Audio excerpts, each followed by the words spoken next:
You are listening to the Marc Guzman Podcast Experience.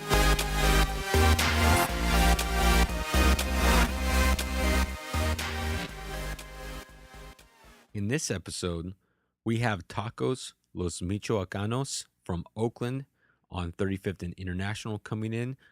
We are going to taste some of their food along with discuss how they got started in this business. We're also going to pair some of the foods with Sonoma Brewing Company and East Brother Beer Company beers.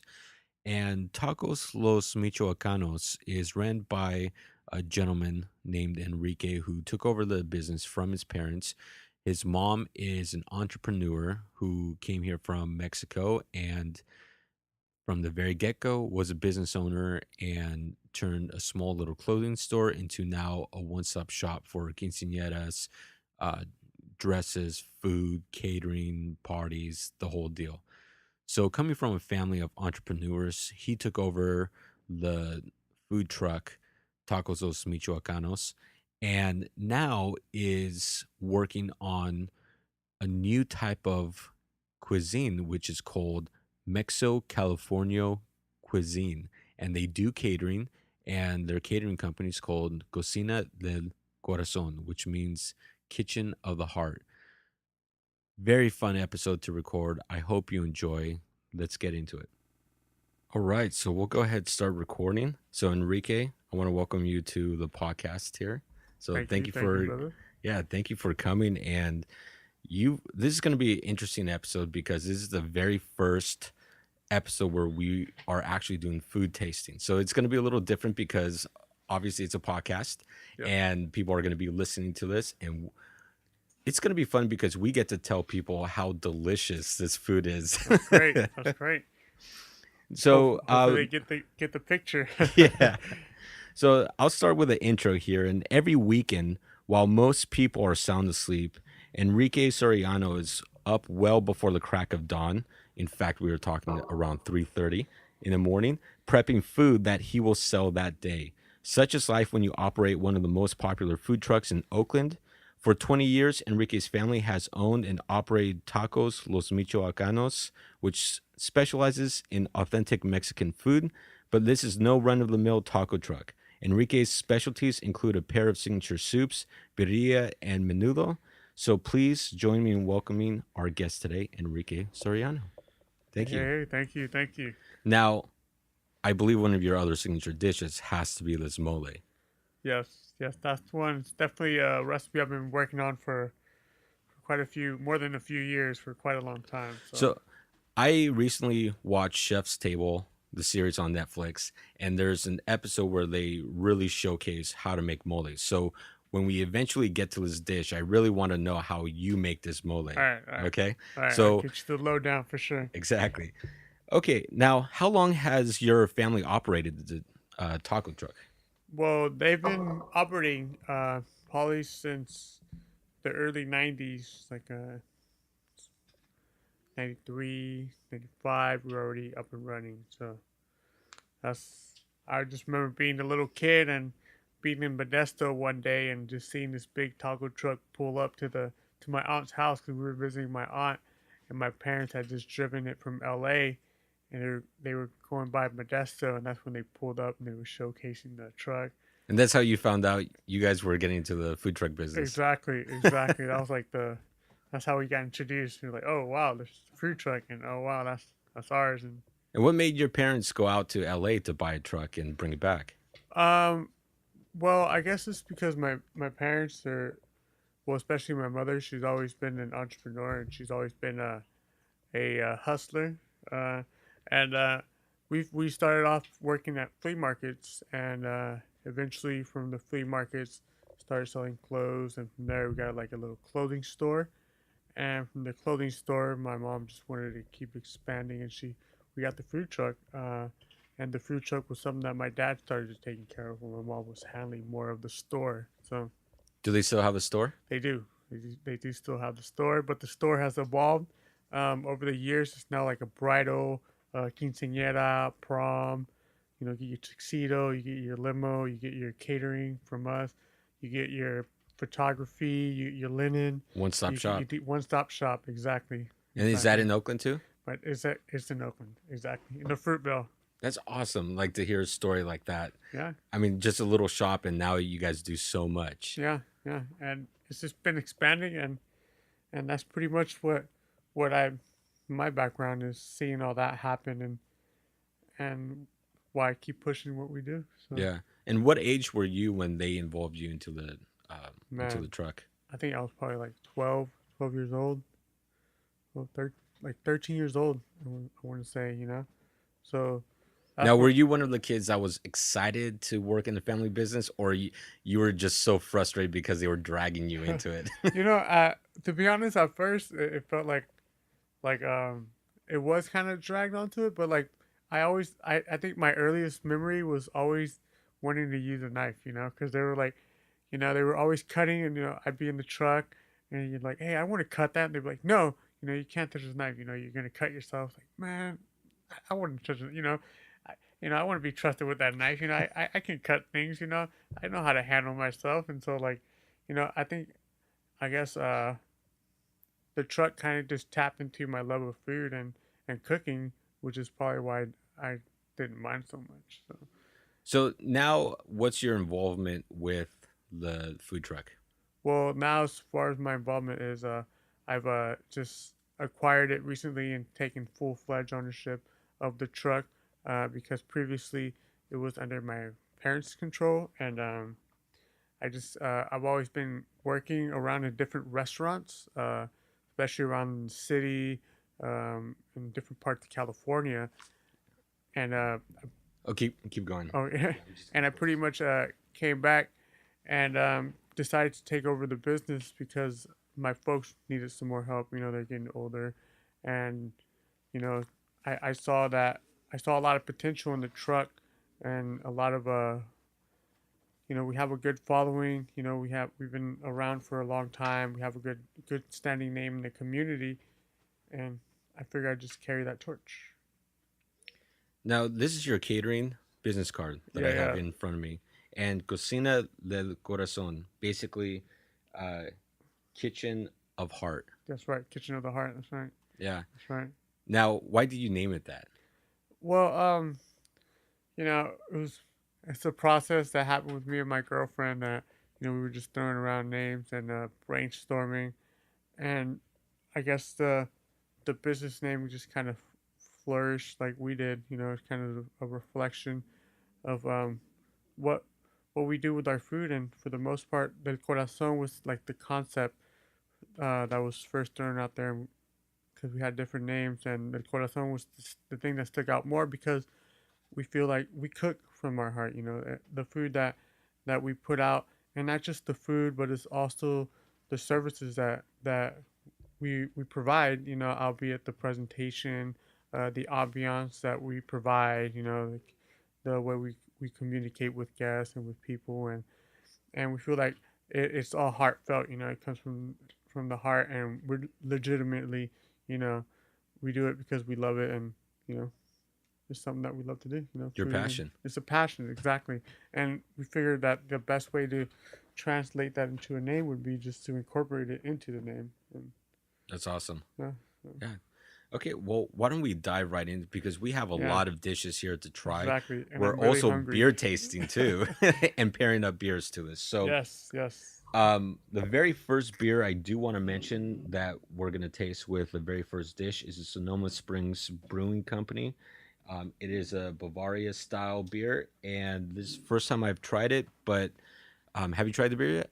I did. I did. I took How a do you little like it? sneak peek. It's really good. Yeah, It's really good. A lot of body, a lot of character, yeah. and no empty spaces in between. So So this should like, pair well with the first dish, right? oh yeah, oh yeah. I think so. I think so. I mean, Perfect. Now, what's the very first dish that we have here? so the first dish we have is a carne de res en salsa verde, which means beef cooked in a green salsa. It's a tomatillo base with cilantro, garlic, and serrano peppers. The meat is first braised, and then we sear it, and after that we braise it again in the sauce. Is it spicy? It's a little spicy, yeah. Little The kick. verde sauce is pretty spicy. Yeah, a little kick. We just saw our producer Sam waving his hands towards his face, trying to cool himself down. Yeah, pretty spicy. Well, that's how we turn up the heat, and hopefully the beer will cool it down. I mean, go ahead and dive right in, dude. Tell me what you Okay. think. I'll give this a try. Now, what's your typical day look like? We know you get up early in the morning, about 3, 4 o'clock. 3:30 is usually my wake up time around the weekends. Um, I like to wake up. I actually have 2 alarms. You know, you gotta faith myself up at 3:30, 3:35. But pretty much the first thing, you know, I do my daily routine. You know, get myself ready. Um, you know, get myself mentally ready as well. Get in my truck, make sure I have everything that I need to provide the day, and I head on to the kitchen, and I start pretty much start banging out the things. And the way the routine goes is, the first thing I do as soon as I get home is, because we're cooking menudo and birria, and menudo is a traditional dish that's made with cow stomach and the tendons of the cow and the cow feet as well, beef feet, if we want to use proper terminology. But the A beef lot of people tendon, don't know that. yeah, yeah, you know, and this stew is really good. It's really brothy. The tendons have a lot of collagen, so does the feet. But there's very old school, like if you go to Mexico and you want to talk to your family members, and they talk about cooking menudo, and they have like this old adage that, you know, the cows are usually asleep at night, and you want to cook your feet overnight because, you know, as to not disturb the cows. And there's some weird adage about that, and like, so the menudo beef feet tends to cook overnight, and one of the reasons is because it's so tough. It takes such a long time for that meat to break down. But I just figured it's like an old adage that, you know, it remains. So is that what true. you have to do? Cook it overnight? We cook the feet overnight, and so when I get there in the morning, is I fish it out of the pot, you know, take it out and cool it, and then I start, you know, straining out all the, you know, you know, all the stuff that comes out. You know, we strain everything out. We get all the fat off the top, and I start breaking down my meat for the birria. You know, I soak it really fast, and I get it on the pot. I salt it, a little vinegar, a little garlic, let that cook for a little bit, and I get my mole ready for the birria, which is guajillos. I want to say about 8 different spices like cumin, you know, thyme, allspice, cloves, etc. And and that pretty much starts to simmer on its own until, you know, ready to load up. And And what time do you load up? we start loading up at about 6:45. Wow. So we start loading up around 6:45. We want to be done loading up by 7, and we want to be at our truck by 7:30. Theoretically by 7:20 because we open at 7:30. So that's one thing that a lot of people don't really realize as much with food trucks is that you're running it just like a restaurant, Yeah, and pretty much. everything's just timed. Yeah. I all assume you scheduled. have a whole crew with you too. Yeah, Yeah. we have a crew, and they also have their set. You know, the my crew, the people that cook the menudo overnight, they're all my brothers. You know, like it's a family business. It's all a family affair. It's always been that way. And as far as we're going and moving forward, it is still a family business. My brothers, they show up to the truck. One of them's a cashier. One of them's a prep, and the other one's like the middleman. You know, he's helping everything. He makes the masa. Um, you know, it's a family affair, like I said. Yeah. And so from there, we're pretty much running. As soon as we get there at 7, you know, my brothers are all running. We unload the truck. Our tortilla lady's already there at 6:30. She's getting the plancha already because all the tortillas are handmade. So she's pressing them to order, getting them on the plancha, and we're cooking up until like maybe, I want to say, the earliest we're ever done. Sometime like last week was a really shocker. We were done by 10:30. We sold out by 10:30. Wow. And but I would say on average we're done about 1:30 when we sell out. Wow.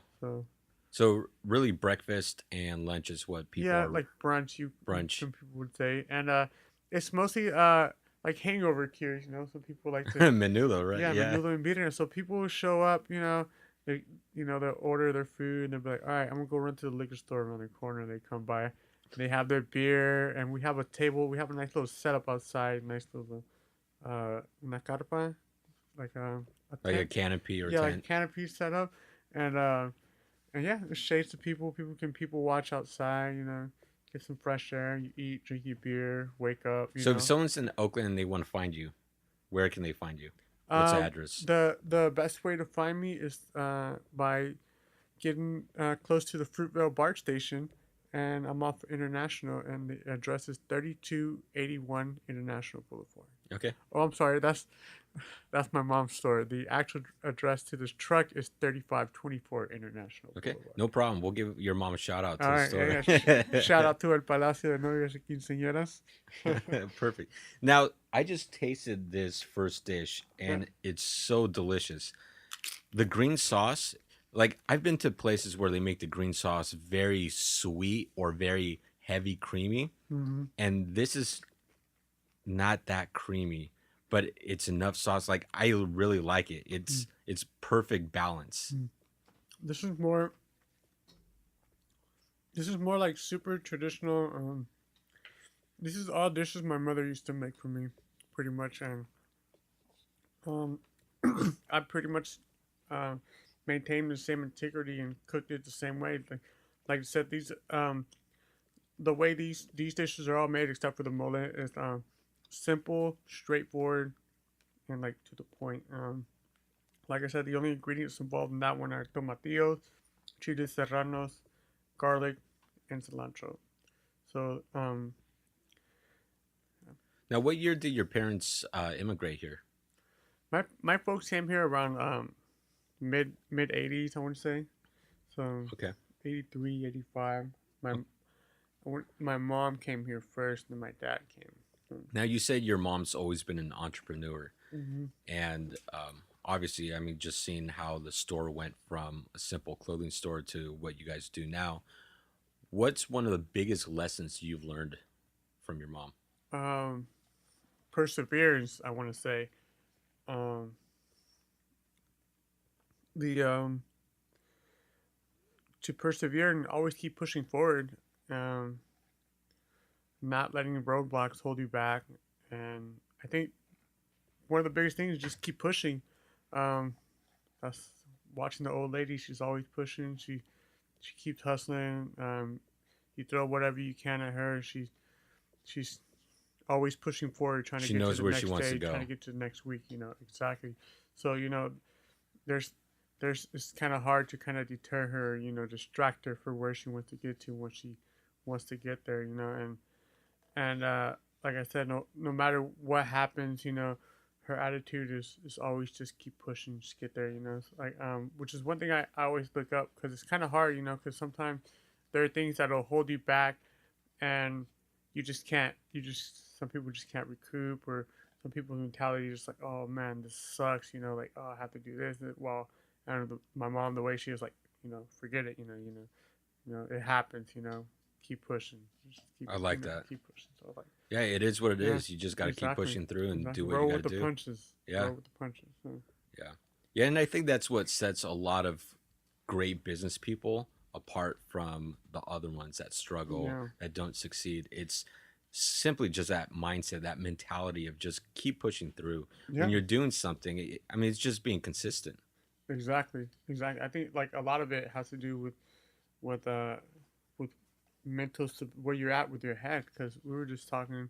Well, me and my girlfriend were just talking. I want to say last night we were talking about how certain businesses fail, and what are the certain things, and being a business owner, one of the things that is always lingering in your mind is failure, um, and sometimes like I was realizing that I was just so wrapped up in failing, that I just didn't really think about just like, why do businesses fail, and like what are the main reasons that a business fails. And sometimes it's really simple, and people don't think that, oh, it's just as simple as how you look at things, and how your mind state is, and how you process things, and how you recoup from things, how you see things. If you're a downer, um and you already walk in defeated before you throw your first punch, you're already gonna lose.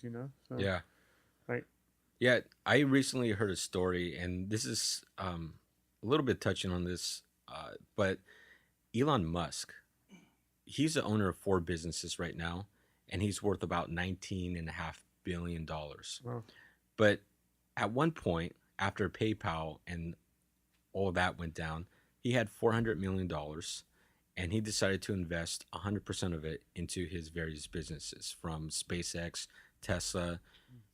He went, like, he literally was cash poor, was borrowing money from family and friends to pay his rent because his businesses were not doing so well at the very beginning. well, So imagine having $400 million, and then now you're technically broke, yeah, cash poor, but the mindset.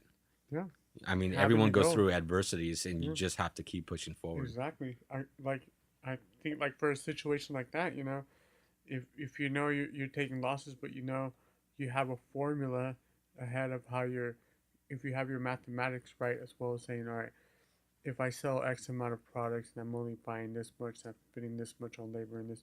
If you have your mathematics right, you can almost like hang on and be like, all right, we just have to get over this little bump, and as soon as we get up, we break even. As soon as we do this, we'll start seeing returns. We'll start once we pay off everything we owe. Then, and I mean, like you said, that's I feel like that could be a very intense and scary moment.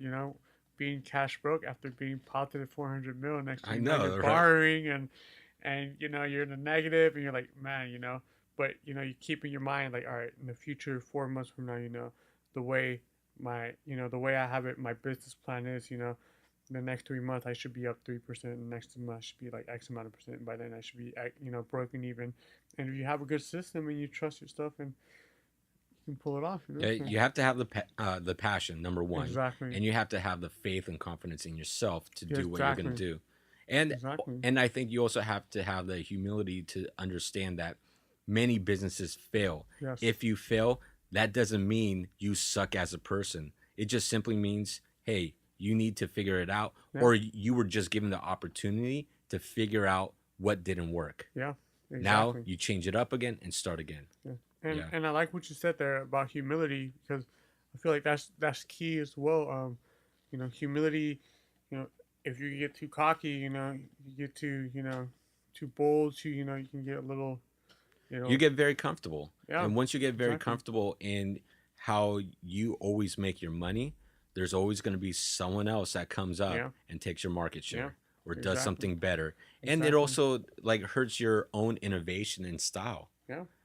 Like you're a chef. Like I know that you're probably always looking for ways to make dishes better Yeah. or come up with new ideas, right? Exactly. Yep. Yeah. Always. If you get comfortable in the same dishes over and over and over again, it's very easy to, because you have great dishes, people love them, Yeah. very easy to get into that mentality.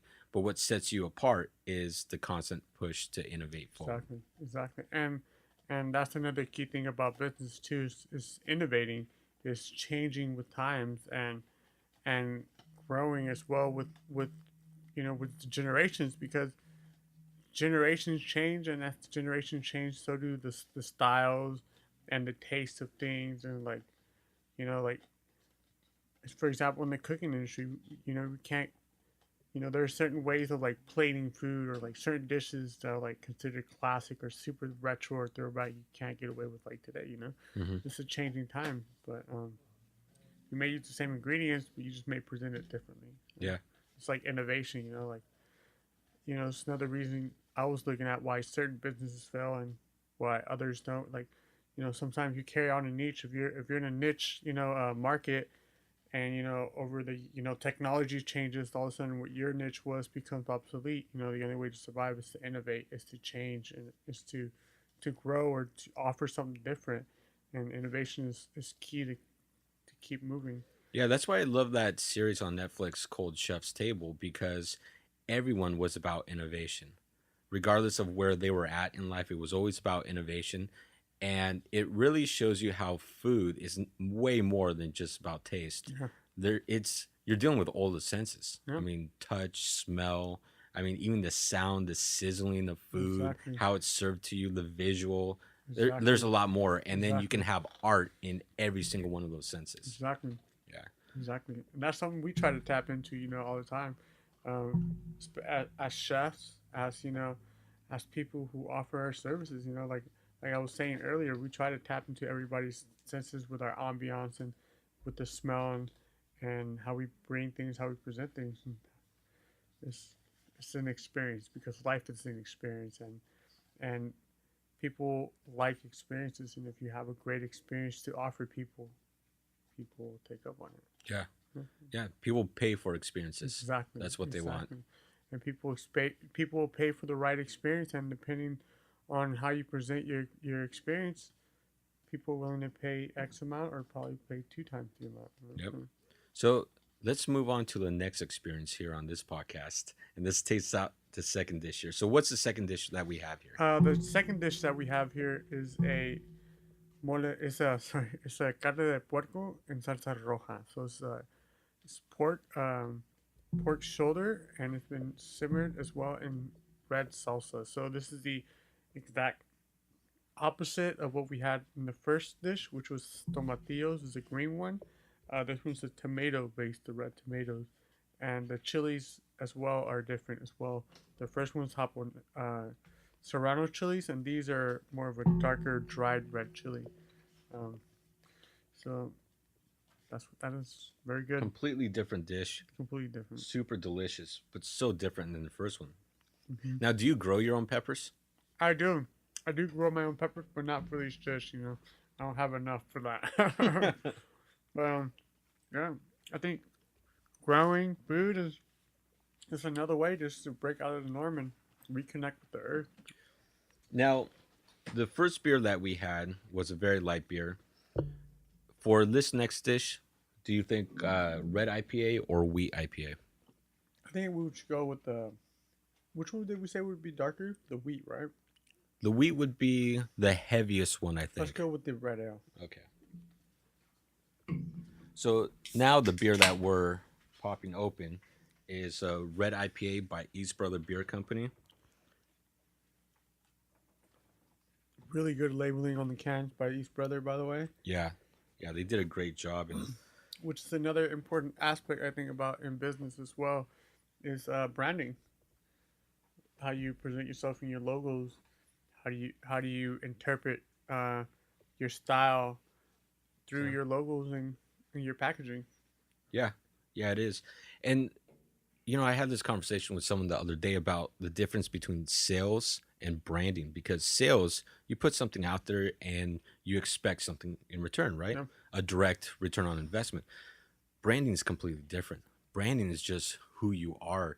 You put branding out there, you cannot expect anything back. And they've done a Yeah. great job with branding. And I just had someone contact me yesterday.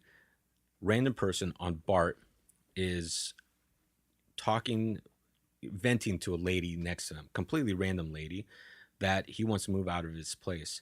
This lady, completely random, they don't know each other. I don't know who this lady is. Says you need to talk to Marc Guzman. He has rental properties and can help you out. And gave him my website. Nice, That's branding. nice. Completely Exactly. random people discussing me and what I do. That's Nice. branding. Exactly, because somebody,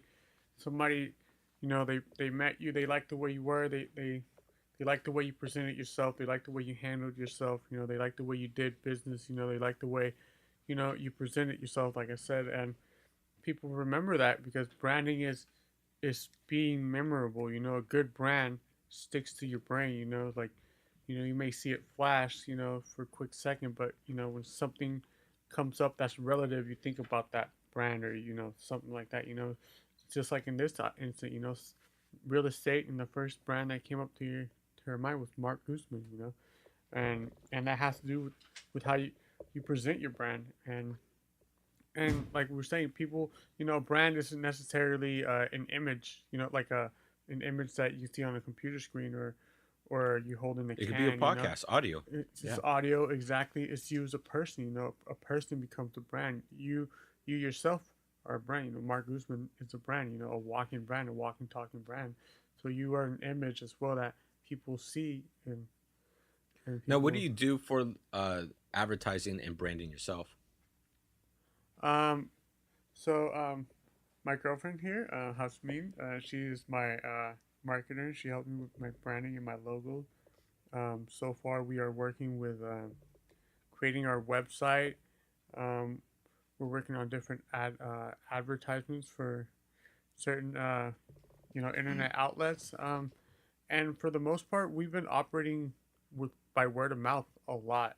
So we get a lot of happy customers and people who really enjoy the food. Um, that that always seem to come back or they refer a friend.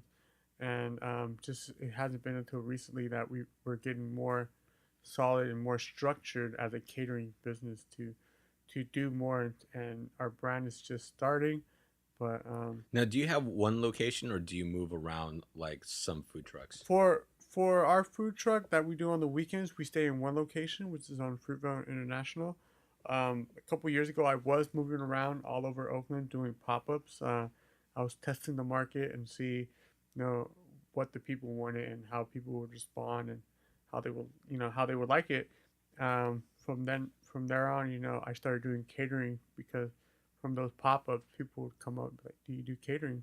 But yeah, and from there, the catering, one led to another, and so we started getting more people catering. So we cater all over the Bay Area. We go San Francisco, Vallejo, go to Hayward, all over Oakland. I want to say on October we had a wedding that was in Piscinas, like headed towards Paso Robles out there. So Wow. yeah, we'll do it all. Would you say your catering business right now is bigger because of the food truck? I would say definitely the food truck has definitely put us there for sure. Because that's the launching pad pretty much. The food truck gets you the recognition. It gets you out there. It it gets your brand out there because I feel like catering, if you're not out there, no one can see you. So I feel like the food truck is a good vessel for people to see you and people to try you because no one's going to be able to try you unless they're at somebody's private party. So definitely the food truck's a good vessel. That's interesting. I love hearing that. Yeah. How that's a stepping stone to increasing even catering business. Yeah, and that's like as part of like we were talking about innovation earlier. Um, that's what we plan to do with this business. Take it from our parents and evolve it into something bigger. Because like I said, like generations change, mindsets change, and my parents they have a sort of antiquated way of running the business and presenting things, and I'm a young, fresh young mind, and so I have different perspectives and So it's a mashup of the old and new style. exactly, which is why we came up with a new term, which is called Mexico California cuisine. So Mexico, California. Mexico California, exactly. So Mexico is obviously for the Mexican cuisine, the region of Michoacan, because like you were saying earlier, salsa verde, you get a different place. It's creamier, it's sweeter. It's because different regions of Mexico present things differently. The mole tastes different in Oaxaca than it does in Puebla. And so I forgot where I was going with my point. The new term. The Mexico California, exactly. So the Mexico of the region of Michoacan, and then the California is reflective of the California kind of way of doing things and meaning fresh ingredients, things that are in season, things that are local, more holistic, farm to table type of approach to it, and it's more like a little more towards a little healthier. What I brought to you today was more traditional Mexican, Hmm. but the whole Mexico California, what we offer is more, like I said, fresher, more vibrant. Definitely California twists to it. We use like butternut squash when we can. Anything that's good during the season. Okay, so I've got a question for you, but before we move on, have you tried the beer with this dish? I tried the beer, but not with the dish. Yeah, you have to try it. It pairs super well. Sam, like you're gonna have to try this. Like, I don't think this one's as spicy as the first one. no, it's not spicy at all.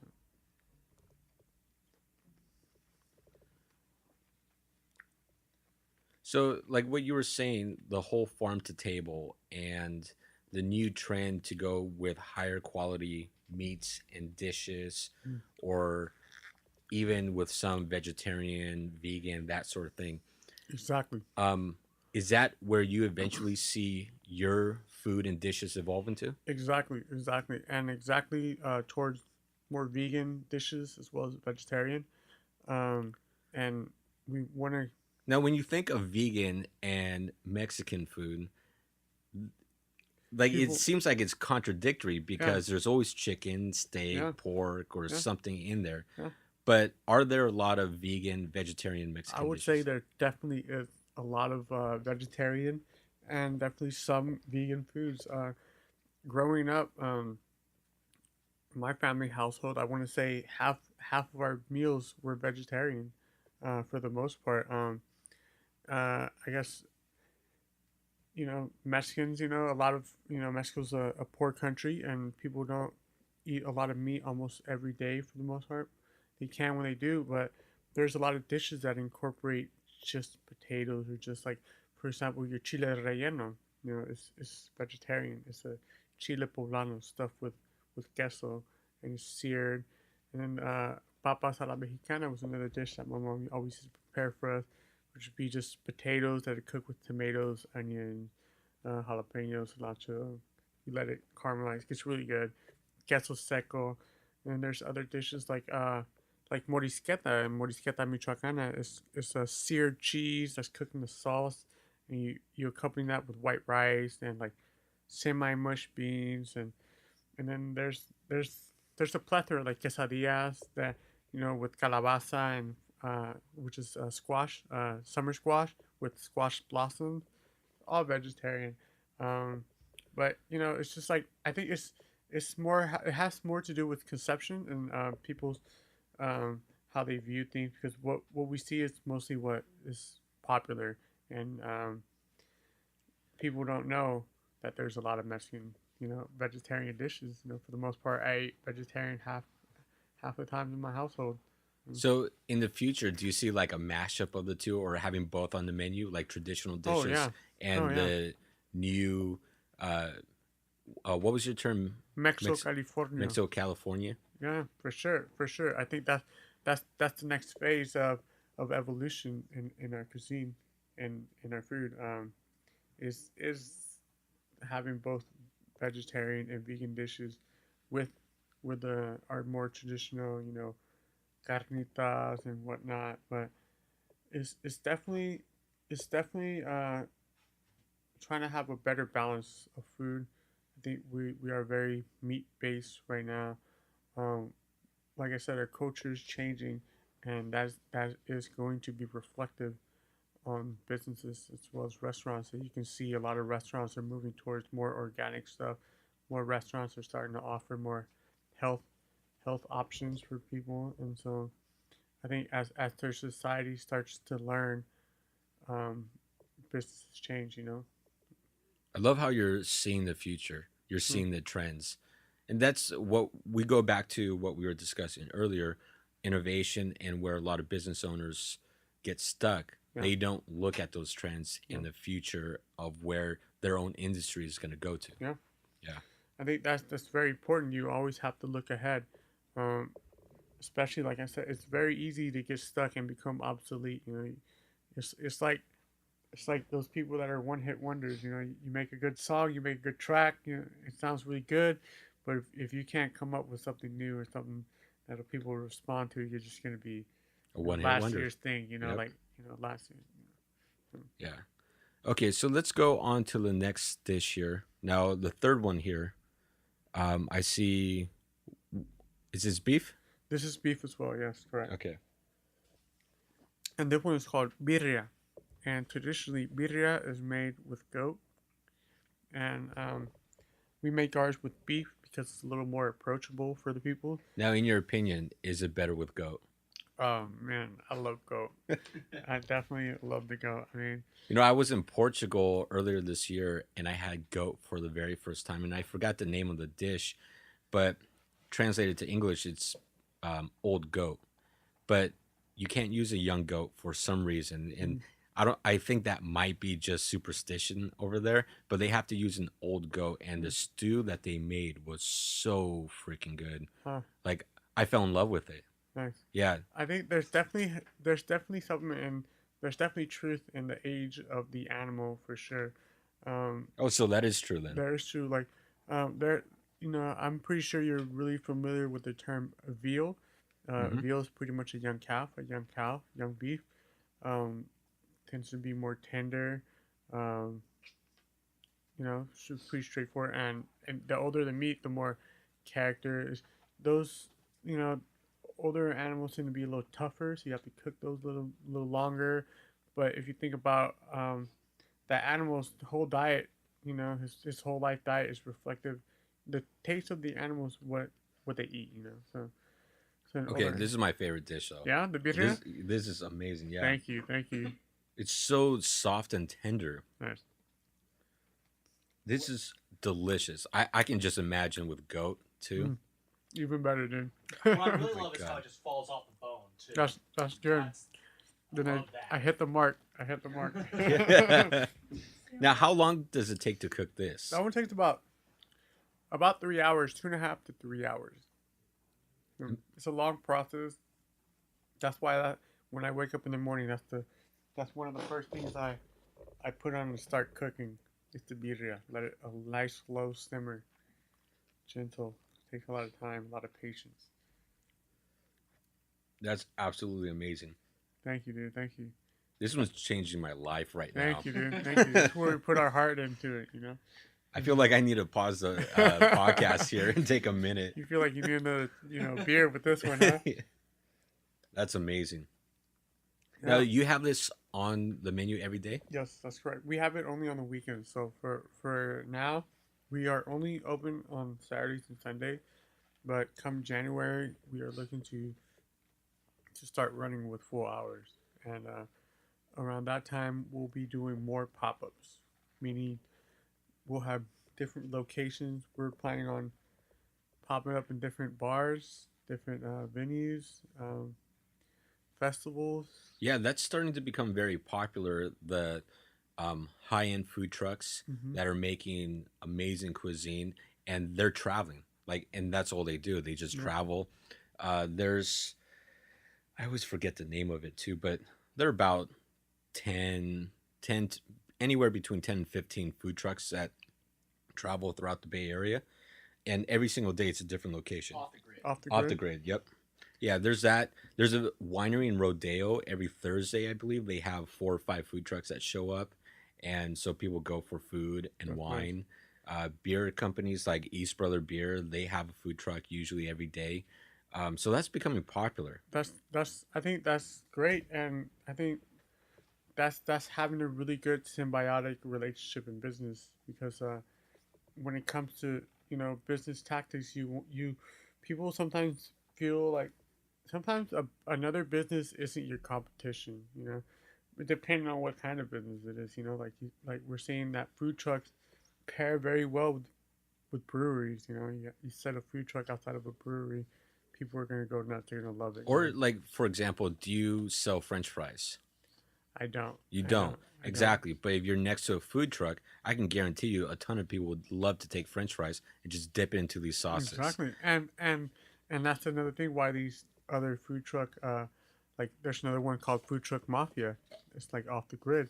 And like I said, if you have only one truck that offers one thing, the only people that are going to stop are the people that know that and they have a craving for that and they want that. But if you have 4 or 5 different options, you can bring a crowd of people. You can bring like your whole family can come. Like they can get that, and maybe somebody be like, "Oh, I wasn't gonna get this, but this looks really good. I'll get this instead." And so that's symbiotic relationship in business where you're not really in competition with each other. You're just kind of helping each other attract a larger crowd, therefore bringing more potential business to your business. Yeah. Okay, so I think I'm gonna open up the wheat IPA that we have for this one.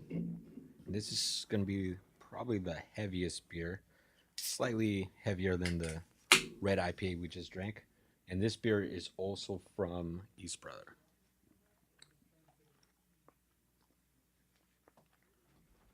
Mm. If you want to pass me your, yeah, it's really good. Really good. Really good. I usually make really huge batches, so making a really small amount, something I'm not really used to, so like trying to gauge it, but I hit the mark. Okay, and then our final dish over here. Hmm. Now this is the chicken with Mole. mole sauce. Okay, now I've watched videos on how to make mole, and it's an entire process in itself. And there's so many things that can go wrong, Yeah. but there's also so many things that allow you to add your own bit of creativity into the Exactly. sauce itself. Exactly. So how do you make, let's start with the basics. How do you make mole? And then let's take it a step further. How do you add your own little creativity to it? So I'm glad you brought that up because you're right. The mole is very complex. It has a lot to do. There's a lot of room for error, but then again, there's also a lot of room for creativity and to throw in your own little funk into there. Um, and I think, sorry to interrupt, but I think that's something in all walks of life and business is that if you get involved with something that has the highest chance of going wrong, like risk, Yeah. you also have the highest chances of rewards. Yeah, right? exactly, exactly. And people who don't take risks will never have the opportunity to get those awards, rewards. So, and like the mole too is risky if you don't know how to like manipulate the flavors to work. Um, you might not get what what you want out of it. The basics and the base of a good mole would be chilies. Uh, you want something nutty. You want a nutty aspect to it. You want some kind of chili aspect to it. You want some kind of thickener to it, albeit tortillas, masa, bread, crackers. Those are all things that'll help thicken, expose flavor. You need a sweetness component to it. That can come in the form of sugar, or raisins, or dried different varieties of dried fruits. And then sometimes you can throw in chocolate, and then that's pretty much like for me, like the base of a good mole would be having those components, like a little something nutty. You definitely need the chili. You need some like a tortilla or bread or some a thickener. You need some sweet, and then obviously the last one would be spices, some kind of spice in there. And I assume you want to have everything balance out evenly, right? Exactly. So And I can taste that yeah. right here in your sauce, and this is delicious. But Yeah. I can taste the balance. I mean, there's a little bit of. Let's see if I guess this right. Do you put peanuts in here? Mm-hmm. Mm-hmm. So Sure. yeah, So it you is definitely really get that good. nuttiness from the peanut. There's also sesame seeds in here, and just a little bit of pumpkin seeds as well. Um, the this recipe right here is it's my own. It's from being. I took two different mole recipes. One of the first recipes I used to experiment with is a mole poblano, and I'm pretty sure you That's a saw that. very popular one. I'm pretty sure you saw that on your on chef table. That's the most complex one. That one has about 32 different ingredients. It's an arduous process. You have to fry your chilies and soak them. You have to fry certain things. You have to burn your tortillas, like literally burn them, set them on fire, and put them on a bowl of water just to stop the burning. But they literally have to char burn. They're you have to get like a whole bunch of seeds, like 4 different types of seeds, 3 different types of nuts, like 5 different chilies. Like raise a whole bunch of like sweetness. It has bread. It has the crackers, and that was super complex. And that one used to take me forever to make. Like it's just a long process. And I used to work at this restaurant called Nopa. I'm sorry, Nopalito in San Francisco, and we used to make moles there almost every day. And the lady that used to make it And it would was take mole poblano. it was mole poblano, and it would take her about it was like if she wanted to make it comfortably, it would take her 2 days to make it. Nice, Wow. you know, nice and comfortable, taking your time, doing everything right. But rush, it would take her the full day. And so the mole poblano is really complex. It's really hard. And then I took another recipe which I experimented with. Is mole colorado. It's a lot more simpler. It only has like two different chilies. Only has sesame seeds. It has plantains, and various other things. And I kind of picked and choose things that I like from one mole to the other, and I kind of just created my own recipe. And I simplified the oaxaqueño, but I made the mole colorado more complex. And I took something from one mole that I really liked, and another thing from others that I felt like, oh, this adds this really good sweetness, some like depth of flavor, like like a ciruela. What's a ciruela? A plum, like dried plums. Okay. They have such a dark, different flavor. It's like it's just like, I don't know. For me, it's like I practice cooking every day. For me, it's a practice. The more you do something, the better you get at it. I'm cooking every day. I cook at least 3 times a day. I cook So at I work. bet you're constantly testing recipes. Exactly. I'm constantly testing recipes. I'm constantly cooking the same thing over and over again. And so, like, it almost gets to a point where, like, I can taste something and, like, I'll pick it out. I'll be like, oh, I can taste the cloves a little too much. Maybe I should back down a little bit. Or I can taste something like, it's like Wow.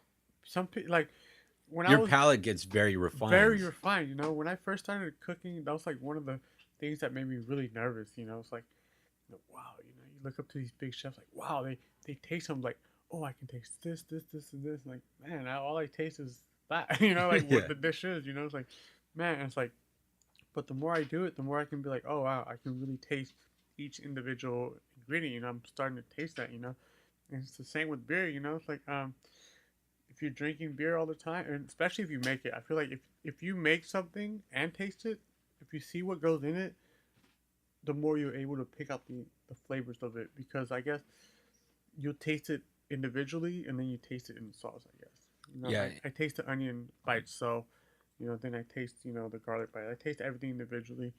I taste it in various forms, like an onion, for example.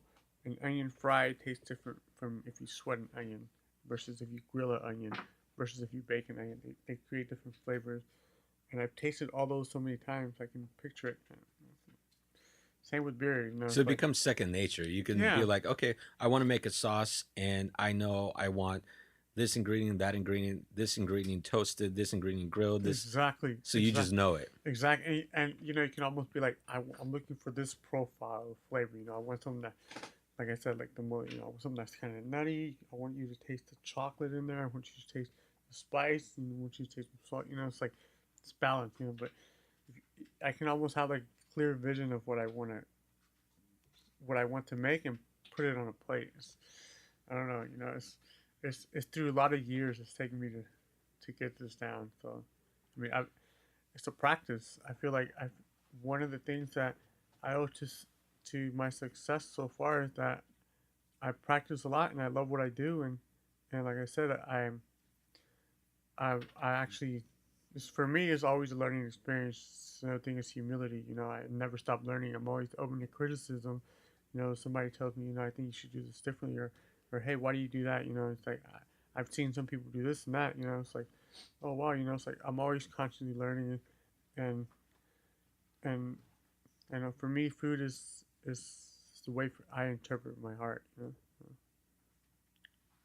Well, I mean, it definitely shows. I mean, all these dishes are amazing. I mean, I have to say, this one is my favorite. The third Thank you. one, Thank you. Yeah.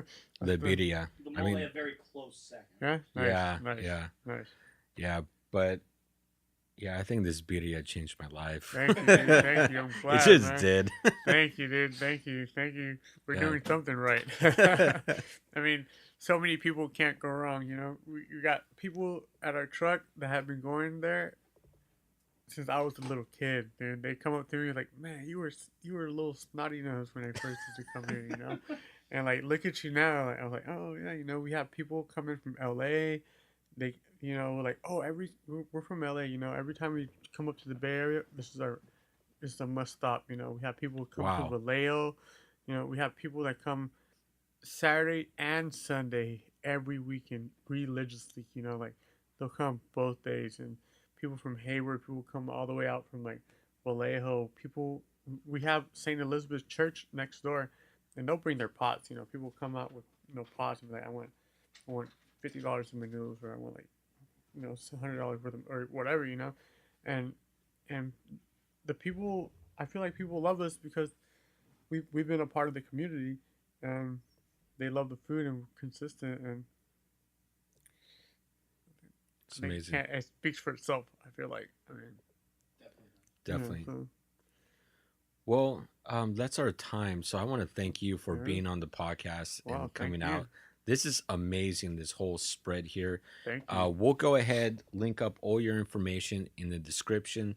But once again, you're on the corner of International and Fruitvale, correct? I am on the corner of 35th and International. 35th and And International. 35th and International. But you're near the Fruitvale bar I am station. near the Fruitvale bar station. I am about, I would say, 2 blocks. It's a very easy walk. You go out there, bring your friends, hang out, chill. Take a gander, take a walk around the block. It's a beautiful place. Get some birria, because Get some birria, get it in you. that shit's going to change your life, I'm That's telling right. you. Take some birria, get a beer. Yeah. Just take it on, dude. Take life. Great. And then when you have your website up and running, when you have the website up and running, send it to us. We'll go ahead and link it up. Perfect. We'll have to have you back on the podcast sometime in the I'll future. And I'm more than happy to be back, dude. Just cater something For in sure. the office. yeah, dude, for sure. For sure. Yeah. I mean, Yeah, that's awesome. So thank you. no, thank you. Thank you for the opportunity, brother. I appreciate it. Yeah. Okay.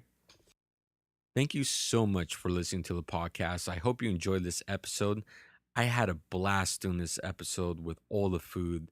I mean, go to my Instagram, which is instagram.com/Marc Guzman Homes. Check out the few photos so you get an idea of the type of foods that we were eating, but it was amazing, delicious food. So go check out Enrique and their taco truck down over on 35th and International in Oakland. The food's amazing. You're going to love it. I really, really want to thank all of you for listening. It means the world to me, and I hope today's episode provides you value in your day-to-day life. I created this podcast to help showcase the many great people that live in this world and help share some knowledge that I've learned along the way in life. Again, thank you for listening. Check out our sponsors, and I'll catch you on the next episode.